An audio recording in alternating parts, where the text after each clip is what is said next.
What's up guys? Today in this video I'm going to show you guys my favorite tweaks available in Cydia that I cannot go without on my primary device. So these are going to be the most useful, and to be honest I feel these tweaks should be added to iOS without the need of a jailbreak. So Apple, take note. Let's begin. So as a quick side note, Cydia purchases are yet to be enabled, but if you purchase a tweak before, when you were jailbroken before, you can still install it under your account's settings, and then you have your entire list of settings that you purchased in the past and you can install them. If you try to search any of the tweaks that I'm sharing now and you get this recheck later, it means the purchase feature for Cydia has yet to be updated, but once it is, you can enjoy all these tweaks that I'm going to share with you guys today. So let's begin. So the first tweak that I feel is one of the must-have on my primary device is BioProtect. BioProtect allows you to lock certain elements of your iPhone, including folders, settings, applications, individual settings with your fingerprint and Touch ID. Now you can also enable here in the settings the ability to add a passcode in case you don't want to use Touch ID. You also have the ability to adjust any of these options up here to your liking, of course, but down here is where all the goodies are at. Right here you can block individual applications, so in case you leave your iPhone unlocked somewhere, you still have the security that individual applications are also protected by your Touch ID sensor. And again, like I mentioned, you can also block certain elements like folders, settings panels, different panels for the settings. As you can see there, I can block the ability for anyone to turn on airplane mode without using my fingerprint or my Touch ID.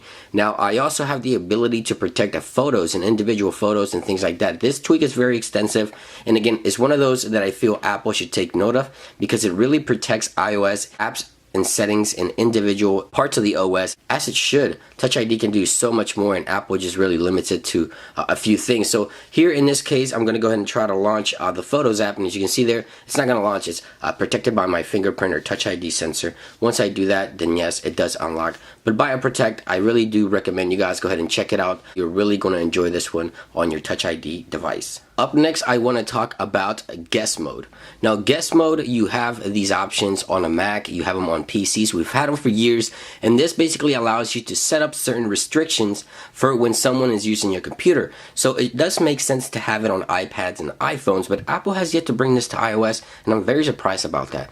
Guest mode you can download from Cydia as well, and of course you have the enable toggle up at the top. You have entrance guest mode. You have different options here. You can configure what do you want to block or how you want to set up the tweak to work once you enable it. So for example, right here I got guest mode button to the right of the passcode lock button. So when I head on over to the lock screen, you'll see a new guest mode options right next to the passcode option right there, or the passcode button. Now let me go ahead and show you what other things you can do besides enabling the use of the guest mode options there. You also have the ability to set up different user IDs, of course, with images and everything. It looks very similar to a Mac's login screen. You can set up that on your own as well if you enable it. And privileges is where you want to go in order to, of course, set up privileges. So if someone asks you to borrow your phone, usually they're going to ask you to borrow your phone for maybe making phone calls, browsing the web, and things like that. Other than that, the person that is borrowing your phone shouldn't have access,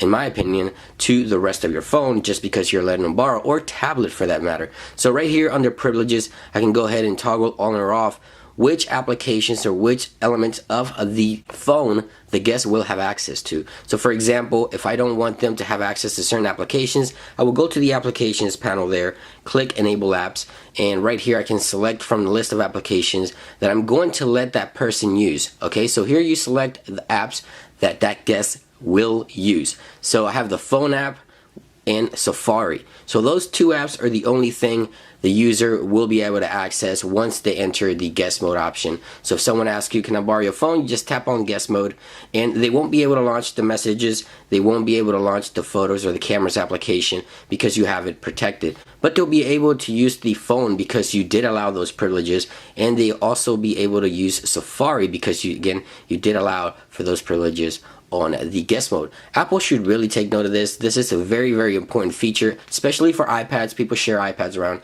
and sometimes when friends ask you to borrow their phone, you'll have that extra peace of mind with guest mode available right now. I recommend you also go ahead and check it out. Another tweak that I cannot go without on my primary device once I jailbreak, and Apple should really allow us to do this as well, and I've talked about this one before, no slow animation. No slow animation is a free tweak available in Cydia.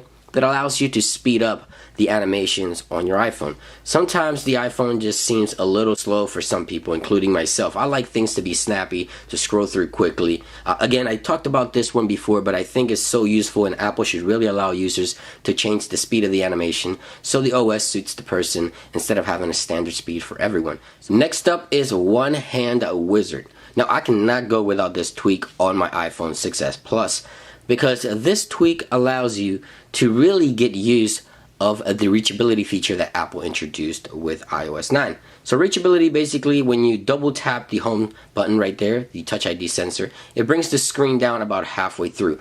But with One Hand Wizard, you have the ability to cover the entire screen one-handed using a large device like the iPhone 6 Plus. So it's a very useful tweak, so you can launch applications directly from it. And you also have these three lines down here, which gives you additional options: volume up, volume down, control center, lock and screenshot your device, also social networks.